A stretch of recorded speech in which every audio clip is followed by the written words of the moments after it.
In this lecture, I have a simple exercise for you. There are two minor problems with the movement and treasure chest components. Open both files with Visual Studio Code. In both files, we have strings for accessing the animator's parameters. Specifically, the parameters are called speed and is shaking. As mentioned before, using strings can result in errors due to typos. To reduce the risk of typos, we should create a constant for storing these names. Open the constants file. Here's the exercise for this lecture. Create two constants for the speed and is shaking parameters from within the constants class. After creating the constants, you can replace the strings with the respective constant from this class. Pause the video and give it a try.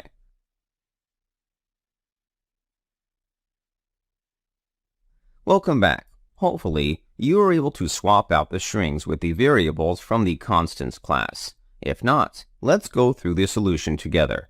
First, let's define the variables. Define a variable called speed animator param. It'll have the same modifiers as the player tag variable. The value for this variable will be speed. Be sure to verify the spelling matches the spelling from Unity's parameter list. Next, define another variable called isShakingAnimator param. Its value will be isShaking. Our constants are ready. We can start updating the components. Switch over to the treasure chest component. Before we can use our parameters, we must add the utility namespace. This namespace contains the constants class. At the top of the file, add the rpg.utility namespace. Scroll to the handleInteract method. In this method, we're using the isShaking parameter as a string. Let's replace this parameter with the constants.isShakingAnimator param variable.